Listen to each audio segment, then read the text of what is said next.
Hello student, कैसे हैं आप। आशा करता हूं आप सब लोग घर पर सुरक्षित और मंगलमय होंगे। बच्चों, आज आपके लिए लेकर आए हैं माध्यमिक शिक्षा परिषद उत्तर प्रदेश के अंतर्गत कक्षा 12 में हिंदी में जो तृतीय पुस्तक लगी हुई है संस्कृत दीपदर्शिका के पाठ संस्कृत भाषाएं महत्तम। पिछली वीडियो में मैं आपको इसके पहले जो ये गद्यांश दिया हुआ है इसकी व्याख्या करवा चुका हूँ और आपको इसकी संदर्भ सहित व्याख्या करने के लिए होमवर्क में भी दिया जा चुका है। आज मैं आपको इसके द्वितीय जो गद्यांश है उसका हिंदी अनुवाद बताऊंगा और उसको आप जो हैं अपने उत्तर पुस्तिका जो आपकी टेक्स्ट बुक है, नोटबुक है, उसमें आप इसको काम को करेंगे। पिछली उसका भी मैं आपको अनुवाद करा चुका हूँ और इसका मैं अब आपको अनुवाद कराऊंगा।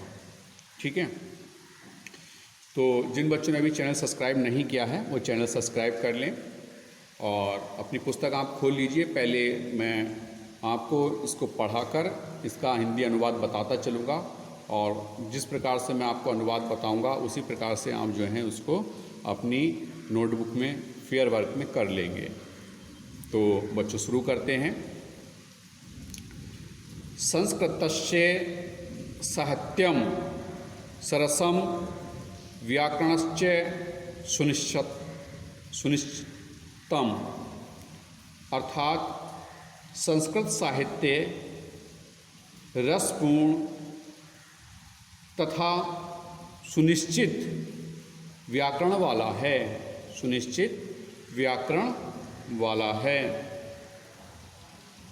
तस्य गदे पदे च लालित्यम भावबोध सामर्थ्यम अद्वितीयम श्रुति माधुर्य च वर्धते, अर्थात उसके गद एवं पद में लालित्य, भाव अभिव्यक्ति की शक्ति और अद्वितीय श्रुति माधुर्य विद्यमान हैं। अर्थात अधिक क्या कहा जाए, ये सब चीज़ें इसमें विद्यमान हैं। किम बहुना चरित्र निर्माणार्थ यादृशीम सत्परिणाम सांस्कृत्य वागमड्यम दयाति न तदा शीम किंच दन्यत,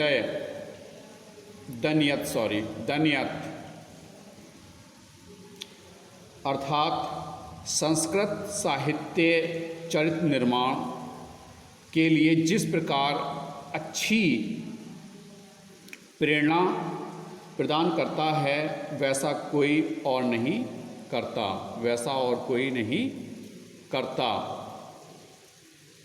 मूल भूतानाम मानवीय गुणानाम यादृशी विवेचना संस्कृत साहित्य वदते नायत्र तादृशी,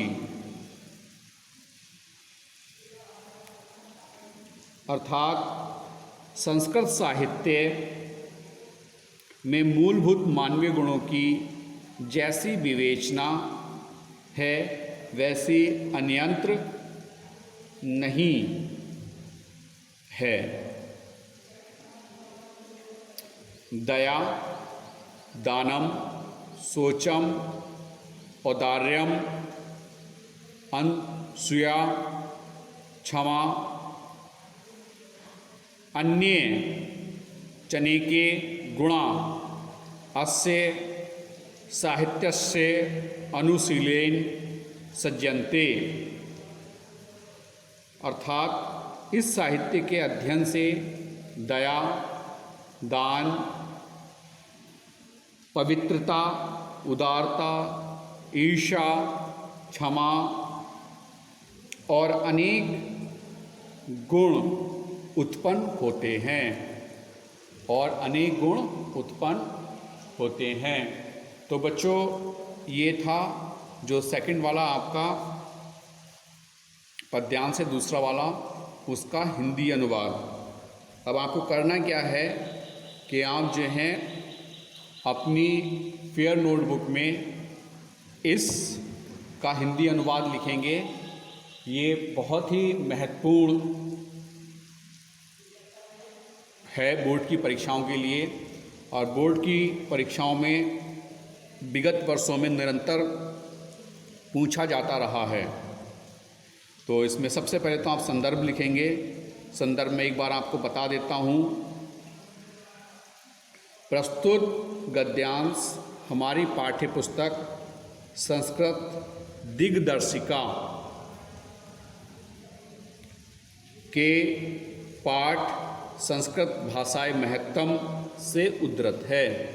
ये तो हो गया आपका संदर्भ। उसके बाद में आप जो है, जैसा कि यहाँ पर प्रश्न में दिया हुआ है, इसी के आधार पर, जैसा आपने पहला किया था, इसी के आधार पर आप दूसरा करेंगे। निम्नलिखित संस्कृत गद्यांशों का संदर्भ सहित हिंदी में अनुवाद कीजिए। तो दूसरे वाले का करना है आपको, दूसरा वाला आज मैंने आपको पढ़ाया है। संस्कृत से डैश लगा के आप सज्जनते लिखेंगे, उसके नीचे लिखेंगे फिर संदर्भ। संदर्भ मैंने अभी आपको बताया ही है, क्या बताया है, यह है गद्यांश हमारी पाठ्य पुस्तक संस्कृत दिग्दर्शिका के पाठ संस्कृत भाषाएं महत्तम से उद्धृत है, ये हो जाएगा। उसके बाद अनुवाद, जैसा कि अभी मैंने आपको वीडियो में पढ़ाया है, उसी के अनुसार आप जो है अनुवाद लिखेंगे।